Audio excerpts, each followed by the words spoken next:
A very big hi, namaskar to all my friends and fellow parents. आपको बताने के लिए बोलना चाहता हूँ, देखिए आपके पैनल के ऊपर you will find a microphone. I have given access to all of you. Like Aditya just unmuted himself now. Just unmute. Yeah, Aditya, you able to hear me? Yes, sir. Yes, fantastic. Ardu, you are able to hear me? Satyam, Vishak, Dr. Saurabh, Ananya. I think all of you are able to hear me. Fine. So during our discussion and all, I'll be just showing a small presentation. आप देखिए आपके panel के ऊपर नीचे एक छोटा सा chat window भी है जिसमें क्वेश्चंस लिखे हुए हैं. क्वेश्चंस है during the presentation and all. अगर क्वेश्चन पूछना है आप अपने तरफ से क्वेश्चन यहाँ टाइप कर सकते हैं. And once our presentation is over, one by one will take each and every question so that your doubts are clarified. Am I right here? Okay. Okay. So let's get the thing started. I'll try to give as much of clarity as my side during our presentation. Right. So lovely to see you all. Right. Let's get the things rolling. As I told you already, I'm Nikhil from University Fly, a premium edutech company based in India. In the past, from University Fly, we have basically guided tons and tons of students to realize their dreams of becoming a doctor or do their MBBS from abroad. And as such, made their country, their parents, and their relatives proud. Am I right? We from University Fly, just to brief you, are placed at 4 locations in India, namely Hyderabad, Ranchi, Patna, and Bhubaneswar, with our head office at Ranchi. जो आज का presentation, जो आज का जो webinar है, ये basically for the students who all aspire to be a doctor, जो सब नीट की तैयारी कर रहे हैं. सबके लिए प्लान ये है कि उनको इंडिया में गवर्नमेंट सीट मिलनी है. लेकिन किसी कंडीशन में, किसी सिचुएशन में अगर उनको गवर्नमेंट सीट इंडिया में नहीं मिल पाई तो क्या चॉइसेस है उनके पास. फाइन. तो will talk about in detail about the option, the criteria, the filter. Slowly and steadily we'll discuss about each and everything so that by the end of this presentation you as a student will have some feel about कि भाई इसके पीछे science क्या है, and at least you will be less confused than what you are at present. Fine. To take it much further, I think most of you must be preparing for the NEET exam now. ये कुछ बच्चों के लिए it may be their first try. There may be students who may be writing NEET for the second time or the third time because they are so much motivated to become a doctor कि भाई कुछ भी हो जाए भाई NEET में तो distinction लाके या मेरिट में लाके इंडिया में सीट लेनी ही लेनी है. Am I right here? So I respect your sincerity, I respect your hard work, and in this tough time of COVID-19 where India तो लॉकडाउन है ही है, दुनिया भी लॉकडाउन है, that is utilize the time the proper way, work harder and harder and harder, and at the end of it achieve the goal of doing your MBBS, most probably from India, and if not from abroad. Fine. अब आगे लेके चलते हैं अपने presentation को. Let me give you an idea about it. देखिए ये आज का जो प्रेजेंटेशन है, in this we will be basically discussing 4 things. And to repeat you students, again I am telling you, in our presentation आपके जहन में, आपके दिल में जो भी डाउट है, कुछ भी क्लैरिफिकेशंस है, I request you can keep powering on the questions on the question box. Once our presentation is done, I'll take each and every question individually and try to get it clarified to all of you. बात कर रहे थे, आज का presentation ये discuss करेगा कि भाई एमबीबीएस इंडिया में करना है तो उसके क्या पाथवे हैं. इंडिया में अगर हमें सीट नहीं मिल पाई और हमें अगर बाहर जाना है तो उसके लिए क्या चॉइसेस हैं, क्या क्राइटेरियाज हैं. और जब हमने एक बार नैरो डाउन कर लिया कि भाई आउट ऑफ इंडिया जाके एमबीबीएस करना हमारे लिए एक सही ऑप्शन है, तो बाहर जाने के लिए कंट्री कैसे सिलेक्ट की जाए, और एक बार कंट्री पक्की हो जाए तो उस कंट्री में यूनिवर्सिटी कैसे सिलेक्ट की जाए. बिकॉज देखिए आप सबके पास lot of information are there on the internet, lot of stuff on the YouTube. जब भी आप किसी भी चीज को फॉलो करते हैं तो आपको बहुत सारी इंफॉर्मेशन मिलती है. पहले ये जमाना था कि हमारे पास इंफॉर्मेशन नहीं थी तो बच्चे अपना दिमाग लगा के अपना सिलेक्शन लेके अपने आप बाहर पढ़ने चले जाते थे. आजकल इंफॉर्मेशन इतनी है वेबसाइट के ऊपर and all through all this media and all, ये समझ में नहीं आता कि कौन सी न्यूज सही है और कौन सी चीज गलत है. तो हमारा प्रेजेंटेशन इस तरीके से डिजाइन किया गया है कि आप खुद इस तरीके से काबिल स्टूडेंट बन जाएं और खुद एनालाइज कर सकें खुद डिसाइड कर सके कि आपके लिए कौन सा ऑप्शन सही है और आप उसकी चॉइसेस आप कैसे ले सकते हैं। अब देखिए हम आगे डिस्कस करते हैं इन चीजों के बारे में। आपको पहले से ही आइडिया होगा but I try to throw some light on it. देखिए जब भी हमको एमबीबीएस करना है, हमें डॉक्टर बनना है इन जनरल, चाहे वो इंडिया में बनना हो या इंडिया के बाहर बनना हो, भाई डॉक्टर बनना है तो उसके लिए एक ही रूट है, वो है नीट का, विच इज कॉल्ड है national eligibility cum entrance test. जब तक आप ये एग्जाम नहीं लिखेंगे आप डॉक्टर नहीं बन सकते हैं। इसमें भी दो कंडीशंस हैं। आपने एग्जाम लिखा, एक तरीका ये है कि भाई आपने नीट का एग्जाम लिखा, आप क्वालिफाई नहीं हो पाए, क्वालिफिकेशन मार्क्स अगर मैं 150 लेके चलूं तो आपके पास क्या ऑप्शंस हैं। और एक तरीका ये है कि भाई हमने नीट क्वालिफाई कर लिया, you are qualified NEET any. तो जो हम अगर पहला कंडीशन लेते हैं जिसमें सपोजिंग आपको नीट में मार्क 150 से कम आए और आपने नीट क्वालिफाई नहीं करा, तो देखिए आप उस साल तो एमबीबीएस नहीं कर सकते, दैट इज वेरी क्लियर। लेकिन आपके पास चॉइसेस क्या है? आपके पास चार चॉइसेस है। एक तरीका क्या है कि आप एमबीबीएस करने का सपना छोड़ दें बिकॉज आपके पास बैंडविड्थ नहीं है, टाइम नहीं है, इतना मोटिवेशन नहीं है, इतनी चाहत नहीं है, और आप अपने तरफ से कोई ऑल्टरनेटिव ऑप्शन चूज कर लें जिसमें आप अपने तरफ से कर लें या बीएससी बीजेडसी कर लें या बायोटेक कर लें, कोई भी लाइन चुने। एमबीबीएस छोड़ के अपनी दूसरी लाइन अख्तियार कर सकते हैं। एक तरीका ये है कि भैया आप में इतना मोटिवेशन है कि भाई एमबीबीएस डॉक्टर तो बनना ही बनना है, एक साल खराब हुआ नहीं हुआ परवाह नहीं, but I'll work harder and harder and I'll apply for reappear need for the next year. There are two choices that you can look for. And other two choices which people are not aware of is that कि अगर आपने NEET qualify नहीं भी करा फिर भी आप Germany में जाके 20-25 लाख रुपए में एमबीबीएस कर सकते हैं। वैसे ही आप डायरेक्टली यूएसए में भी जाके एमबीबीएस कर सकते हैं, आपको नीट क्वालिफिकेशन की जरूरत नहीं है जब आप एमबीबीएस जर्मनी या यूएसए से करना चाहते हैं। तो as such you got four choices. अगर आप नीट क्वालिफाई नहीं कर पाए, नेमली कोई ऑल्टरनेट ऑप्शन चूज कर लीजिए। सेकेंड थिंग इज दैट एक साल ब्रेक लेके नीट रीअपियर कीजिए। थर्ड चॉइस इज दैट भाई जर्मन में जाके एमबीबीएस कर सकते हैं which is quite reasonable and quite good and very very good. या थोड़ा बजट अच्छा है और करना ही करना है, यूएसए जा सकते हैं, वैसी पर्सनैलिटी है तो यूएसए में जाके भी एमबीबीएस कर सकते हैं। लेकिन this discuss these topics and all anyway in our coming presentations or any webinar will be discussing it। लेकिन आज हमारा कंसंट्रेशन ये है कि भाई अगर हमने नीट में क्वालिफाई हो गए तो क्या चॉइसेस है। जैसा हमने देखा नीट क्वालिफाई करे तो you got two choices, you can do MBBS in India और you can do MBBS from abroad. हमारी सारा कंसंट्रेशन तो एमबीबीएस इंडिया में है।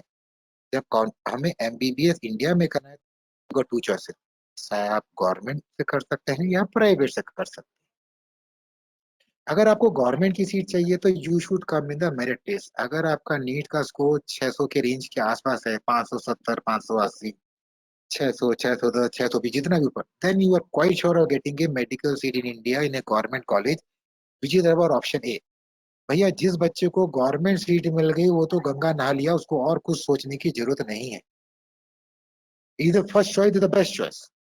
अगर सपोजिंग गवर्नमेंट में सीट नहीं मिल पाई, कंपटीशन बहुत ज्यादा है, हम उस तरह के रैंक में नहीं ला पाए, तो you got a choice that you can buy A private seat in India. इससे समझने की कोशिश कीजिए, जब आप गवर्नमेंट में सीट आपको मिलती है वो सीट आपने अपनी मेहनत से अर्न करी है, और जब आप प्राइवेट में सीट लेते हैं तो ये सीट आपने पैसे के दम पे खरीदी है। तो if you got a budget of 70-80 lakhs 1 crore or 1.5 crore then you can happily buy a seat in a private medical college in India. Again it depends upon what type of ranks you have got in your NEET and what type of private college you are applying for, because these admissions are also done through the NEET score only, unless otherwise you are planning for some management quota which is very very very costly। and keeping in mind first counselling में, second में, third में उसके साथ rate very होते रहते हैं, तो लेकिन मोटा मोटी 1-1.5 करोड़ का बजट लेके चलना चाहिए पूरे एमबीबीएस के लिए। सो अगर पढ़ाई अच्छी हुई, नीट में अच्छे मार्क आए, तो भैया गवर्नमेंट की सीट पक्की, खाओ पियो ऐश करो नाचो कूदो, हमें भी मिठाई भेजो हम भी मिठाई खाएंगे। If that option doesn't work out then private seat you can always buy. लेकिन एक और ऑप्शन है उसके साथ जिसके जरिए हम एमबीबीएस कर सकते हैं, वो है हमारे एमबीबीएस अब्रॉड का। याद रखिए, why we all in India want to do MBBS from a government college, because government college की फीस कम है, नेक्स्ट टू जीरो है। काफी सारे प्राइवेट कॉलेजेस भी है इंडिया में जो काफी अच्छे हैं और काफी बुरे भी हैं, अच्छे भी हैं।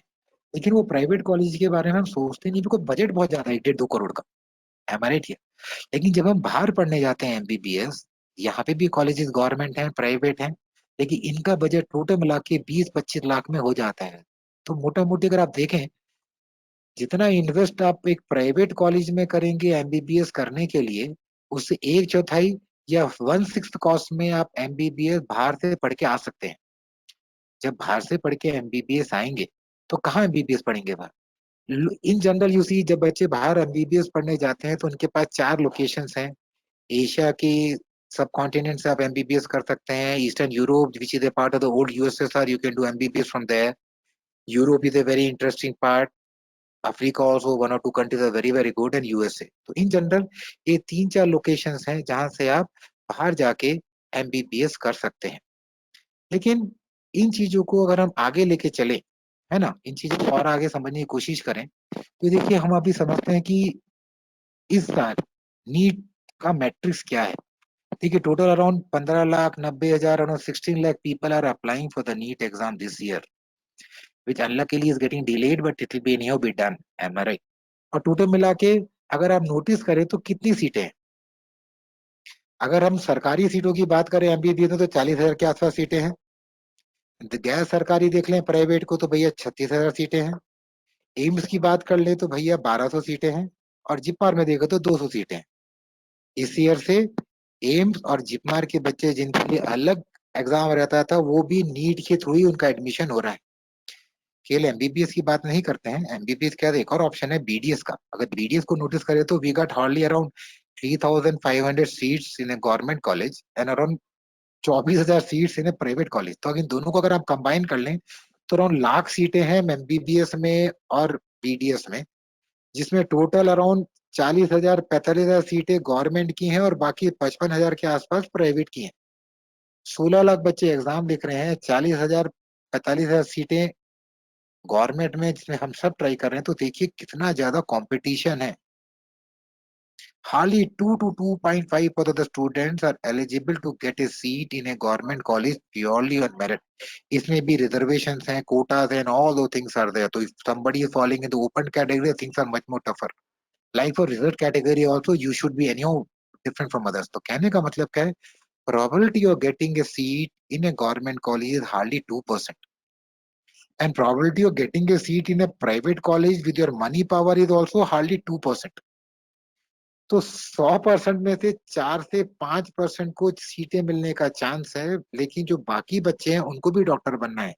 और जो बच्चे हैं जिनको सरकारी सीट नहीं मिली है, प्राइवेट का बजट नहीं है, उनको भी डॉक्टर बनना है। Am I right here?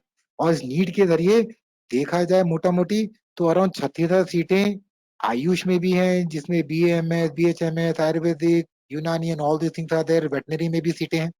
तो ऑल दी सीटें basically will be filled by the NEET only. तो हम ये समझ रहे हैं कि कंपटीशन बहुत ज्यादा है। Students aspirants are too many in number, लेकिन सीट्स कम है, कंपटीशन ज्यादा है। तो चाह के भी काबिल बच्चे भी डॉक्टर नहीं बन सकते हैं। उसके लिए हमारे पास चॉइस आता है एमबीबीएस बाहर करने का। ठीक है ना? This is the reason why we are looking for doing our MBBS from abroad. Am I right? Any doubt anybody has? Right? I take it further. देखिए, जब भी हम एमबीबीएस बाहर करने जाते हैं, उसके एडवांटेजेस क्या है? हमें एक चीज समझ में आ गई, चीज टू बी वेरी फ्रैंक, कि भाई ठीक है, दिक्कत है, गवर्नमेंट में सीट मिलनी मुश्किल है, प्राइवेट ज्यादा कॉस्टली है, एमबीबीएस बाहर पढ़ने का एक ऑप्शन है, समझ में आ गई चीज। All the things are clear to us. लेकिन एडवांटेजेस क्या है? एडवांटेजेस ये है कि जब आप बाहर पढ़ने जाएंगे तो भाई जो इंडिया में हम लोग गवर्नमेंट सीट के लिए ट्राई कर रहे हैं, जब आप बाहर जाएंगे तो भी most of the universities, government university, their old universities. These universities have got world class infrastructure in universities का बड़ा अच्छा है, बिकॉज ये सरकारी यूनिवर्सिटी है। That part of the world is much more in India. तो यूनिवर्सिटीज का infrastructure अच्छा है, इंटरनेशनल एक्सपोजर है। कहने का मतलब क्या, इन यूनिवर्सिटीज में ऐसा नहीं केवल इंडियंस पढ़ने आते हैं, वहाँ के जो लोकल्स हैं वो पढ़ते हैं, दुनिया के दूसरे कोने से बच्चे पढ़ने आते हैं। तो whenever you are going in that part of the world, you are basically trying to become a global citizen where you are able to connect with so many people from different nationalities and all। तो आपका outlook change होता है, आपकी thinking change होती है। All those things you will come to know. Am I right? Admission मिलना बड़ा आसान है। और याद रखिए, जब भी हम बाहर पढ़ने जाते हैं, we look for universities which are teaching only in English language, जो इंडिया में पढ़ाई जाती है।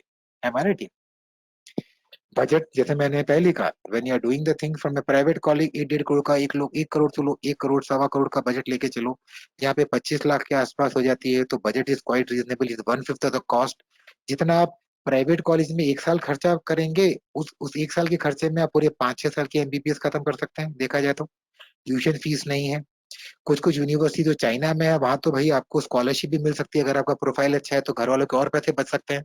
हमारे and third thing is the timing part. जितना टाइम इंडिया में एमबीबीएस करने के लिए लगता है अपने को टेंटेटिवली, उतना टाइम ही बाहर लगता है। एक एक साल का गैप लगता है, तो इंडिया में 5.5-6 साल में एमबीबीएस होती है, वहां पे भी 5.5 साल के आसपास एमबीबीएस होती है। फिर इंडिया में आके आपको एक एग्जिट एग्जाम लिख के, जो भी अब की बार तो for Indian students also they made it compulsory you to go and do your internship, तो टोटल मिला के टाइमिंग भी सेम ही रहता है। फाइन। अब देखिए दिक्कत क्या है, हम डिस्कस कर रहे थे एमबीबीएस अब्रॉड के बारे में। What I told you, if supposing you are not able to get a seat in India in a government college, we got a choice of going and doing MBBS from abroad, which is an option better than doing MBBS from a private college in India. Understand one thing, my solution for going MBBS and going and doing MBBS abroad is only plan B. Plan B is always doing MBBS in India. अभी में दिक्कत क्या है, बाहर तो पढ़ने जाना है। एमसीआई ने अपने तरफ से अराउंड 74 कंट्रीज में अराउंड 463 यूनिवर्सिटी रिकॉग्नाइज करी हैं, जिसमें टोटल मिला के 700 कॉलेजेस है, जहां से आप अगर एमबीबीएस करके इंडिया में आएंगे, you are eligible to write the exit exam और next exam, and on passing the next exam you are eligible to do, you are eligible to get a license. बाहर जाने का हमने सोचा है, लेकिन दिक्कत क्या है, चॉइसेस बहुत ज्यादा है। 74 कंट्रीज में 700 यूनिवर्सिटी है, अभी कौन सी कंट्री जाएं, कौन सी यूनिवर्सिटी चूज करें। इंटरनेट में ब्राउज करते तो भैया हर कंट्री में हर यूनिवर्सिटी आदमी अच्छा ही बोलता है, दुनिया में कोई चीज बुरी ही नहीं है, ऐसी बात नहीं है। अंडरस्टैंड वन पार्ट, जैसे इंडिया में रेस्ट्रिक्टेड नंबर ऑफ सीट्स है एमबीबीएस में, वैसे आप बाहर पढ़ने जाते हैं तो बाहर भी रेस्ट्रिक्टेड सीट्स हैं एमबीबीएस में। इन टोटल जितनी भी चॉइसेस एमसीए ने दी हैं, टोटल मिला के there are hardly around 20,000 seats which are available for Indian student to get admitted to. तो ये आप समझ के चलिए कि बाहर में भी अनलिमिटेड सीट्स का कोई ऑप्शन नहीं है। There also the seats are very limited, and though seats are much more, the number of seats are much more smaller than number of seats in government and private in India. लेकिन जो 20,000 seats allocated भी हैं या रफली हैं, उसमें से भी सारी सीटें या सारी जगह एडमिशन लेने लायक नहीं है। अगर हम स्टडी करें तो टोटल मिला के 20,000 में तो अराउंड 5-6 हजार सीटें ऐसी हैं जो जाने लायक है। सो दिक्कत हमारी ये है कि भाई 74 कंट्रीज में 700 यूनिवर्सिटीज में कौन सी कंट्री चूज कर रहे हैं और कौन सी यूनिवर्सिटी चूज करें। जैसा मैं डिस्कस किया था, most of the students are basically going in 4 areas to do their MBBS, namely Asia, Eastern Europe, Europe and USA. इन चीजों को थोड़ा और माइक्रोस्कोपिकली अगर स्टडी करें, तो आप नोटिस करेंगे इंडिया या एशिया में the countries which are very happening, where people you have heard about people going and all are countries like China, Philippines, Nepal, Kyrgyzstan, Kazakhstan, Bangladesh, Singapore, Malaysia. If you talk about Eastern Europe, which is basically part of old USSR, you could talk a country like Ukraine, you talk about Russia, you got Armenia, Georgia, Belarus. These are happening countries. पे है पढ़ने की चाहत है, तो you got very good choice for doing MBBS from United Kingdom, Germany, Poland, Hungary, Romania, there are part of Europe proper. और Africa में पढ़ना तो दिस फैंटास्टिक कंट्री, आपने फिल्मों में भी देखा होगा, Mauritius, which is a lovely country to MBBS. It is the only country in the eastern part of Africa where you can choose to do your MBBS from. It is very good high. It has got very high MCA passing ratio also. And one more option what you have is that you can do your MBBS from USA or through Caribbean. You can go to USA and do your MBBS from. तो मोटा मोटी आप notice करें, 74 countries के bucket में से we could narrow down to around 18-19 countries here spread in 4 different locations from where 99% of the students from India are going and doing their MBBS from. ऐसे देखा जाए तो अर्जेंटीना भी एक कंट्री है जहाँ पे एक यूनिवर्सिटी को रिकग्निशन है। आप समझे मेरे बात को। अरूबा करके एक कंट्री है, वहां पे भी 2 यूनिवर्सिटी रिकग्नाइज है, लेकिन आपने अरूबा करके कंट्री का नाम ही नहीं सुना होगा अभी तक। तो व्हाट आई मीन टू से here, out of 74 choices of country, we are narrowed down to around 17, 18, 90 countries from where you can go and do your MBBS, and 99% of students go and do their MBBS from here. और ये 18-20 countries में around 400 universities हैं जहां से आप MBBS कर सकते हैं. तो हमने अपनी दिक्कत थोड़ी तो सॉल्व कर ली. कहने का मतलब क्या है? From around 74 countries, we have come down to 20 countries. And for around 700 colleges, we are narrowed down to 450 colleges. हमारे लेकिन दिक्कत अभी भी है कि सर 20 कंट्री में कौन सी चूज कर रही है और कौन सी यूनिवर्सिटी 20 में चूज कर. मैं आपको एक चीज क्लियरली बोलना चाहता हूँ. देखिए, whatever choices are there all the choices which are good. I cannot say Philippines is bad or China is good or Kyrgyzstan is bad or Bangladesh is good. Understand my point here. All these choices are good. Nothing is bad. We have to see which choice suits best to your requirement. आप एक समझने की कोशिश कीजिए, जो भी market में choices हैं वो किसी ना किसी के लिए सही है. हमें ये चूज करना है कि उन सारी चॉइसेस में से कौन सी चॉइस मेरे लिए बेस्ट है. Am I right? It's as clear as that. Because whenever you are finding the thing on the internet, everybody talks good about everything. और बच्चा कंफ्यूज हो जाता है कि भाई जाऊं तो जाऊं कहाँ, यहाँ तो हर चीज अच्छी है. Am I right here? तो हमारा हमारा ऑब्जेक्टिव इस डिस्कशन का ये है कि हम आपको इस तरीके से इंफॉर्मेशन दें so that आप लिटरेट हो जाएं, एजुकेट हो जाएं और अपनी समझ के हिसाब से, इन क्राइटेरिया के हिसाब से आपको आसानी रहे कंट्री सेलेक्ट करने में और आपको आसानी रहे उस कंट्री में यूनिवर्सिटी सेलेक्ट करने के लिए. Am I right here? तो इस डिस्कशन को अगर हम आगे लेते हैं और इसको और डिटेल में समझते हैं, सो हमारा क्या ऑब्जेक्टिव रहा कि भैया 20 कंट्री हैं, 450 यूनिवर्सिटी हैं, हम अपनी यूनिवर्सिटी और अपनी कंट्री कैसे चूज करें, उसको आगे लेके चलते हैं. तो देखिए, जब भी हमको कंट्री को चूज करना है, whenever you are country as such, we have put forward some criterias, some filters through which you can choose the country of your choice. समझने की बात है.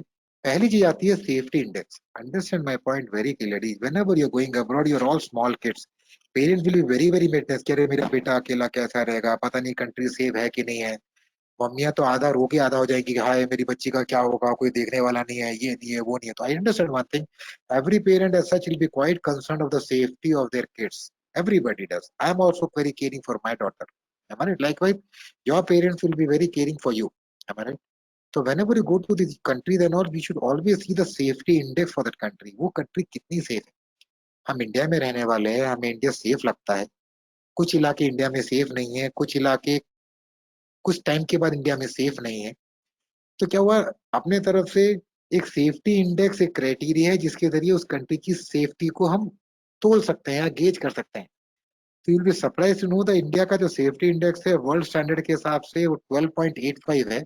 And this gives them A rating of around that India is one of it is 106. जितनी भी countries है दुनिया में, उसमें 106 नंबर में सबसे ज्यादा सेफ है. जब मैं सेफ की बात करता हूँ तो सारे क्राइटेरिया कंसिडर किए जाते हैं कि भी टेररिज्म की बात कर लो, लेडीज लड़कियों की सेफ्टी की बात कर लो, नेचुरल कैलामिटीज की बात कर लो. उन सब चीजों को क्राइटेरिया में लेके एक इंडेक्स दिया जाता है जिसको बोलते हैं सेफ्टी इंडेक्स. इंडिया दुनिया की 100वें नंबर की, 106वें नंबर की सबसे सेफ कंट्री है.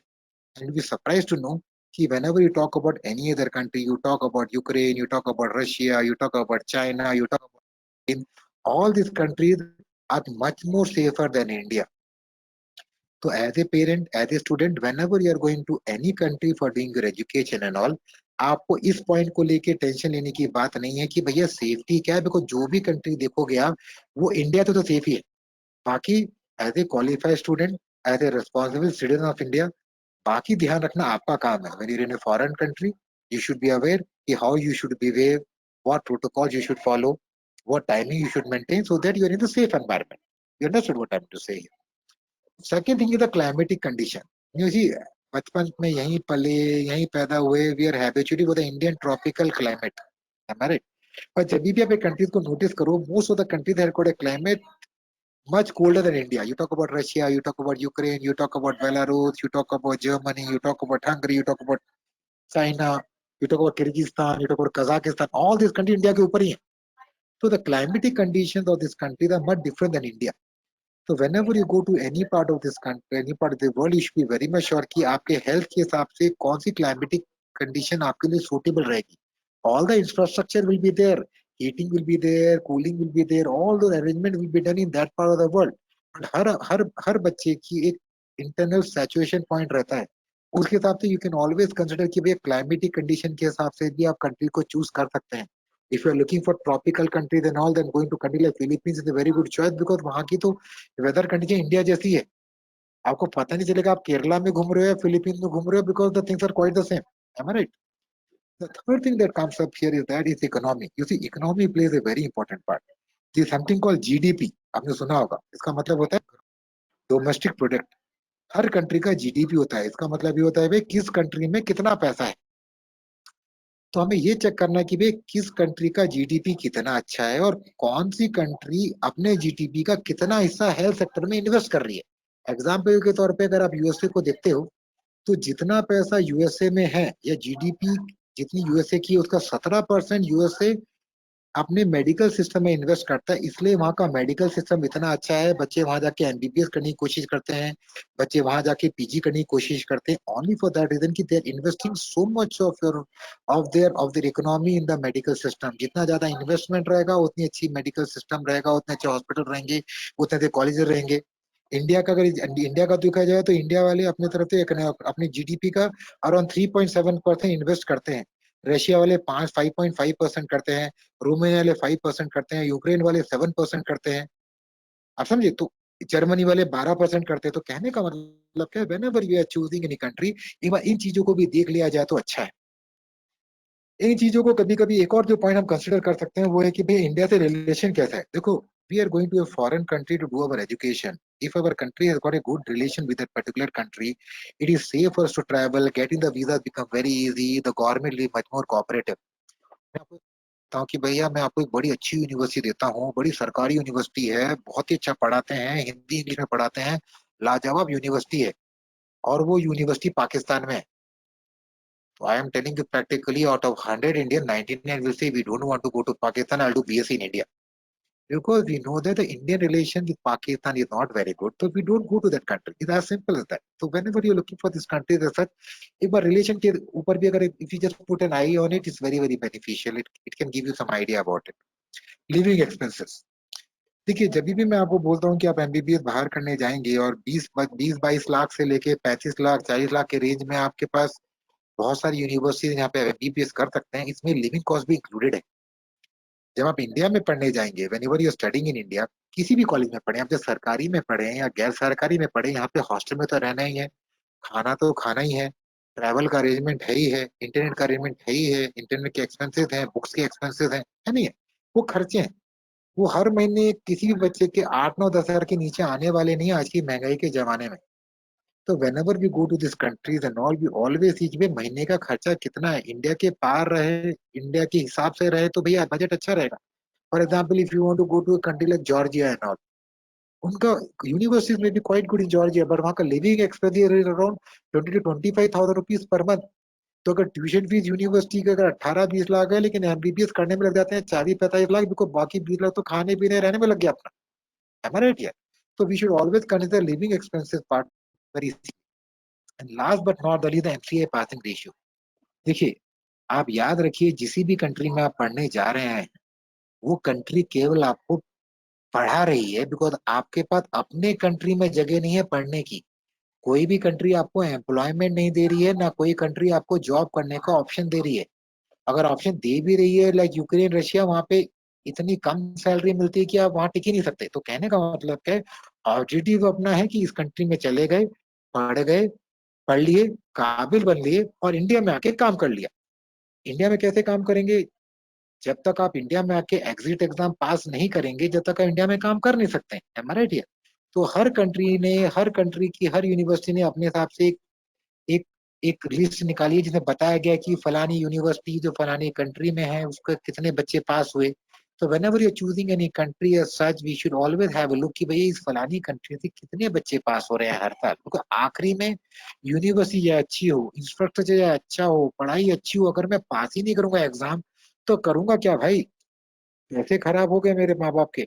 डॉक्टर तो बन भी गया, लेकिन डॉक्टर बन के बाद भी ऐसा डॉक्टर बना जो मैं काम नहीं कर पाऊंगा। I can not, I will have a degree of a doctor but I can not work as a doctor. That is not use, that is meaningless, isn't it? तो you should always consider these 5-6 factors when you are choosing a country. Country तो हमने choose कर ली sir, कोई दिक्कत नहीं है, लेकिन degree तो हमें यूनिवर्सिटी से मिलनी है, तो कंट्री के साथ यूनिवर्सिटी तो चूज करना जरूरी है कि नहीं है? Am I right? तो इसके लिए we have put forward some pointers and all that I'll not take much time. I'll just try to brief you about it. पहला चॉइस है कि भी किस तरह की यूनिवर्सिटी है। देखिए मैं खुली बात बोलता हूँ, जब आप बाहर जाने पढ़ने जाते हैं वहाँ पे प्राइवेट यूनिवर्सिटीज भी हैं, पब्लिक यूनिवर्सिटीज भी हैं। We always prefer to study in a public university because सरकारी यूनिवर्सिटी है। सरकारी university will contribute as a part of the medical system of the particular country. In colleges का affiliation सरकारी hospital से होगा, affiliation बराबर होंगे। M I right? तो हमारा पहला चॉइस हर समय पब्लिक यूनिवर्सिटीज का रहता है।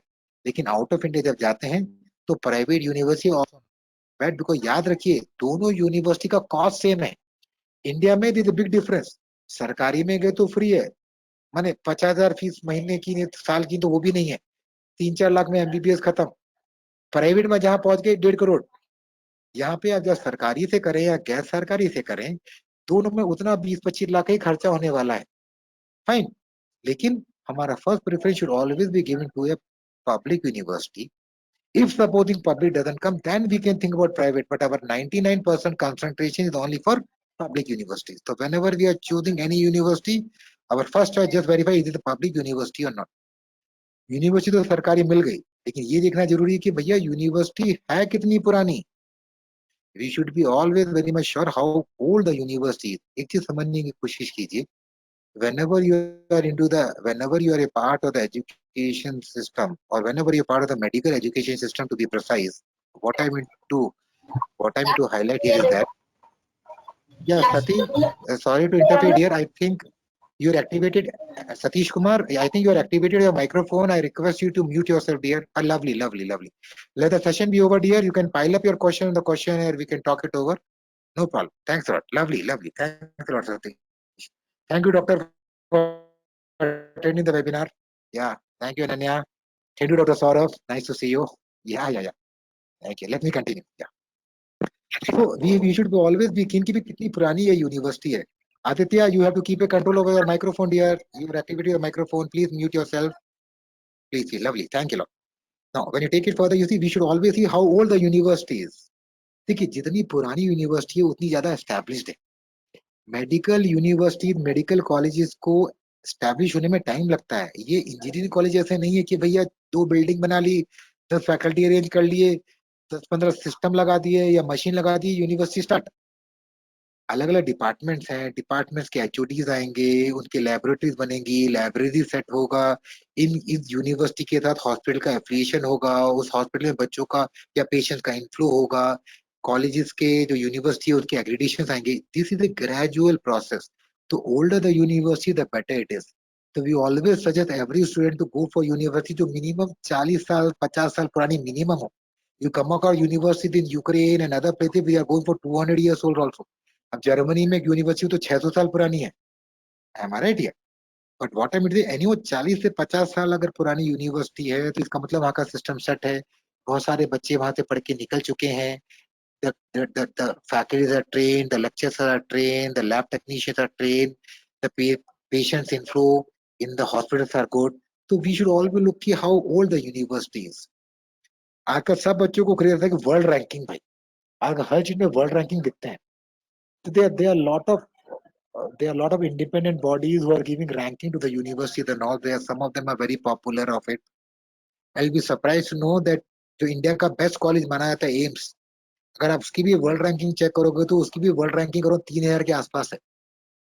Because these world ranking people have set their own criteria कि भैया कितनी पुरानी कॉलेज है, कितने बच्चे ज्वाइन होते हैं, कितने बाहर के आके बच्चे पढ़ते हैं, क्लिनिकल्स के लिए कितना हॉस्पिटल एफिलिएशंस हैं, फैकल्टीज की क्या ट्रेनिंग है, कितने पीएचडी हैं, कितने set of big criteria which will consider before they give a ranking.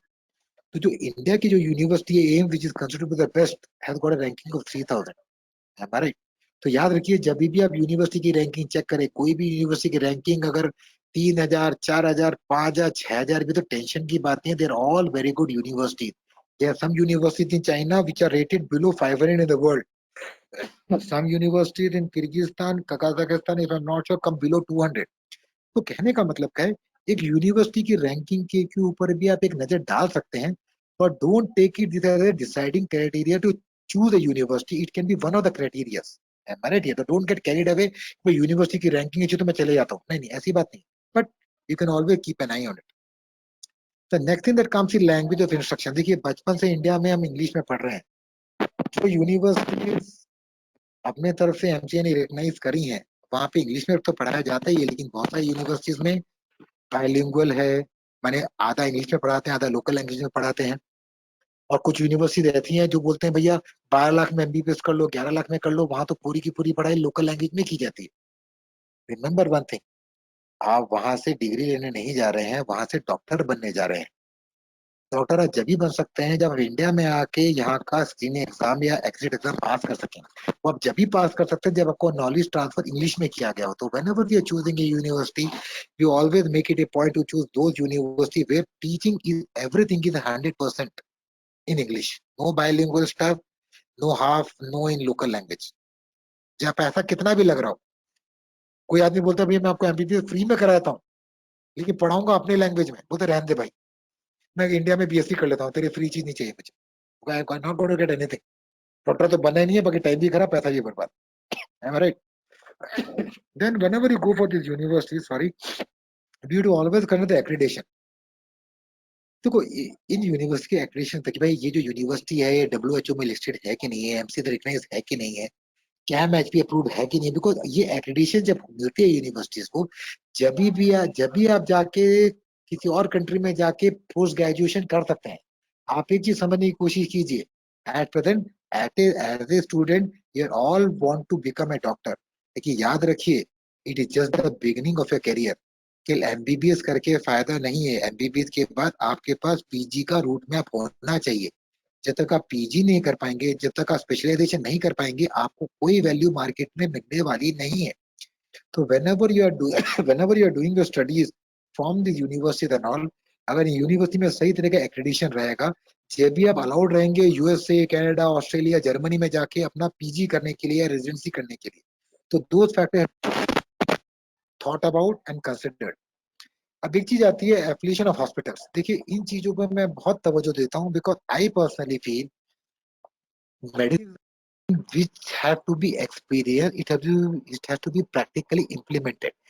Theoretical subject है लेकिन theoretical subject have to be complete with the practical part. Doctor जब भी आपको डायग्नोस करता है या आपको किस तरीके से कनेक्ट होता है, वो आपके साथ प्रैक्टिकली कनेक्ट होता है, आपको वो एनालाइज करता है. तो you should have a clinical exposure. तो हमें चेक करना बहुत जरूरी है कि भी जिस यूनिवर्सिटी में पढ़ने जा रहे हैं, जिस कॉलेज में पढ़ने जा रहे हैं, उस कॉलेजेस का किस तरह का एफिलिएशन है हॉस्पिटल के साथ. सरकारी हॉस्पिटल्स हैं, कितने बड़े हॉस्पिटल्स हैं, उस हॉस्पिटल में किस तरह का स्पेशलाइजेशन डिपार्टमेंट्स हैं. इन चीजों को देखना बहुत जरूरी है. बिकॉज अगर यूनिवर्सिटी तो हो गई अच्छी, लेकिन अगर उसमें सही तरह का क्लिनिकल एक्सपोजर आपको नहीं मिला, तो you will become a very hollow doctor which is not going to help you out. तो looking into the hospital affiliation is a very very very important part. The next point that comes is nothing but the course duration. देखिए जब हम MBBS पढ़ने जाते हैं, अलग अलग country में अलग अलग ड्यूरेशन है. एग्जाम्पल के तौर पे अगर आप एमबीबीएस चाइना में करने जाए तो वहाँ पे 5 साल का भी एमबीबीएस है, 6 साल का भी है. जब आप किर्गिस्तान कजाकिस्तान में जाएंगे तो भैया वहाँ पे 5 साल का एमबीबीएस है. अगर आप फिलीपींस करने चले गए तो भैया वहाँ पे 6 साल का एमबीबीएस है. यूक्रेन में गए तो 6 साल का एमबीबीएस है. जर्मनी में गए तो 7 साल का एमबीबीएस है. कहीं पे 5.5 साल भी. तो कहने का मतलब है जब भी एमबीबीएस करने जा रहे हैं, देखिए टाइम इज मनी.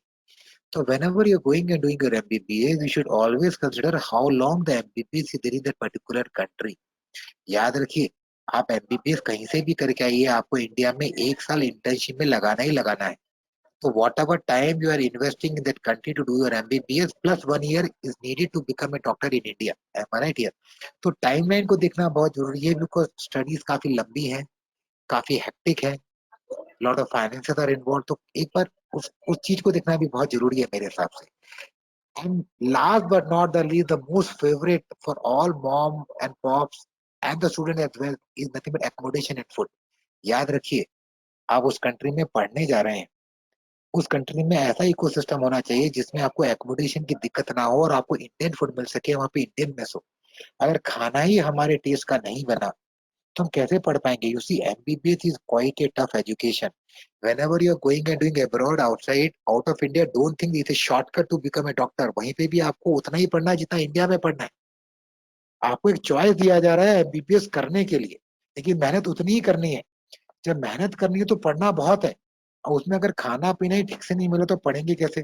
तबीयत खराब हो जाएगी। तो इसके लिए आपके लिए वहां पे सही तरह का मेस अरेंजमेंट और अकोमोडेशन मिलना जरूरी है। मैं नहीं चाहता कि बच्चा वहां पढ़ने तो जाए डॉक्टर, लेकिन वहां से कुक बन के आए बिकॉज 24 घंटे खाना ही बनाने में लग गया।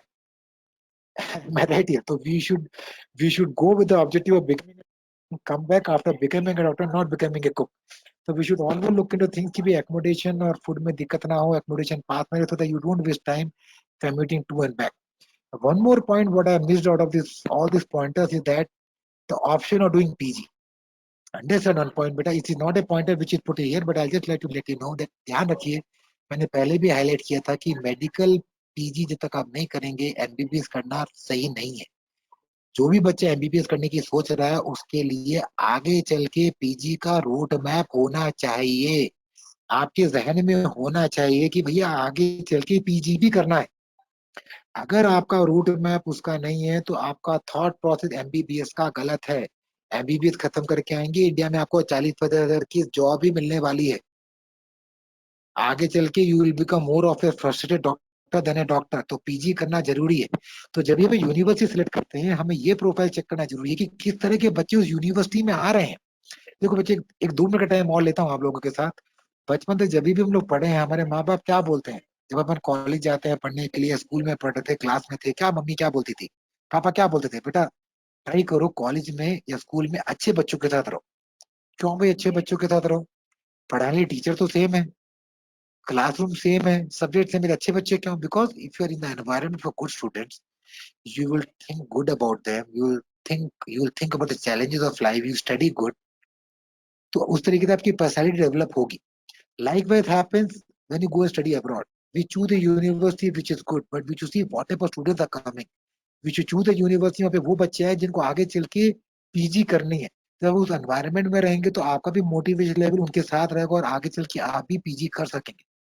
So I personally feel, to sum up our discussion today, I personally feel these are some of the criteria you should always go about it before you plan to do your MBBS from abroad। Just to get a nutshell in our discussion, what we have done, we discussed about the limitation of doing MBBS in India। We talked about कि भैया इतने बच्चे apply करते हैं, सीटें कम है, India में मिल जाए तो बहुत अच्छी बात, पैसे का दम है तो भैया प्राइवेट में ले लो। लेकिन it's not worth going for private. Infrastructure इतना अच्छा नहीं रहता है, पैसा भी बहुत लगता है। उसके लिए going abroad is a very good choice. जब आप बाहर पढ़ने जा रहे हैं तो भैया बहुत सारी कंट्रीज का चॉइस है, बहुत सारी यूनिवर्सिटीज का चॉइस है। उसको नैरो डाउन करने के लिए हमको अलग अलग एरिया में डिवाइड कर दिया, Asia, Europe, eastern Europe and all. उसमें भी दिक्कत है, अभी भी 18-20 कंट्री है, अभी भी 450 यूनिवर्सिटी। उसको और नैरो डाउन करने के लिए मैंने आपको क्राइटेरिया बताई कि भाई अपनी तरफ से आप कंट्री कैसे चूज कर सकते हैं, अपनी तरफ से आप यूनिवर्सिटी कैसे चूज कर सकते हैं। इन क्राइटेरियाज को अगर आप एक बार स्टडी करेंगे तो I personally feel as a student you can narrow down to 2-3 countries which will be falling in your budget range, and in 2-3 countries you will narrow down to 5-7-8 universities in total।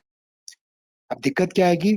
हर बच्चे को लगेगा कि भी तीनों countries अच्छी हैं और तीनों कंट्री में ये 8-9 यूनिवर्सिटीज अच्छी हैं।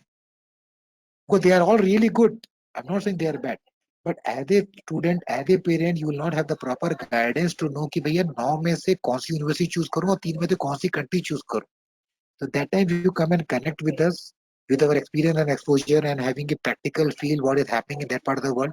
We can sit across the table, our counselors will be there, we will be there personally so that we can assess you, see your family background, check out your requirement, talk to your parents, check out your profile, see your finances, and keeping in mind your personality, guide you and suggest you ki according to our recommendation out of the choices what you have come to us, I think this particular country and this particular university is good for you, so that you can get an admit। Remember one thing बेटा, total मिला के पैसा उतना ही खर्च करना है आज जो टीवी है उस पैसे का सही तरीके से इस्तेमाल कैसे किए जाए सो दैट हमें बेस्ट से बेस्ट चॉइस मिल सके. Am I clear to all of you? So these assets completes my session for today. Any of you got any doubt about it? You can please ask me any question. I have given access to the microphone. You can even unmute yourself and talk to me. Anything. Ardu, you got anything to ask me? अगर बेटा आपको कोई doubt है तो आप मेरे से पूछ सकते हैं. Aditya, you got any doubt? You can unmute yourself and you can talk to me. Satish is there. Satyam Raj is there. Vikas Mehta is there. Anana is there. I think Dr. Saurabh is there. I think he has joined for his son, if I'm not wrong. There are so many other students are there in the webinar as well. If you got any doubt about any process, you can always talk to us. If you're finding it tricky to respond to me now, you have got our numbers with us. We are from University Fly. We have put up at 4 locations. Our hotline number is there for you. You can always talk with this number, talk to our counselor. You can follow us on Instagram. You can follow us on YouTube. You can follow our website. You can always connect back to us. In our subsequent discussions and all, we'll be trying to throw much more light we'll talk about details of each and every country as such. At present, we had a very holistic approach कि भाई ये general trends हैं. आगे के discussions में we'll try to dig deep into each and every country as such कि भाई Ukraine है तो यूक्रेन में कैसी कंट्री है, कैसी इकोनॉमी है, कौन सी यूनिवर्सिटी अच्छी हैं. So we will try to give you an idea about each and every country in a systematic order. But today our intention was to just give the first peripheral view about the system. So you can always connect back to us whenever you want. Anybody have got any doubt, you are always welcome to connect to me now. I'm still online. यदि कुछ question पूछना है बेटा तो पूछ सकते हो. अपने आप को अनम्यूट करके I have given access to your microphones. अगर अभी नहीं कर सकते हो तो always you can respond back to us whenever you want. It was lovely talking to all of you. We hope to connect back again. Keep connected with us. We'll guarantee you that we'll try to do our best to suggest you the right thing for your career as such. Consider us as your friend, as a guide to you who can help you out in building your career. Fine. So I wish you all the best. It was lovely talking to all of you again. Good night. Thanks a lot. Bye. Take care. I wish you all the best for your NEET exam. Do good. I pray that all of you become as successful as possible. Bye. Take care. Thanks a lot.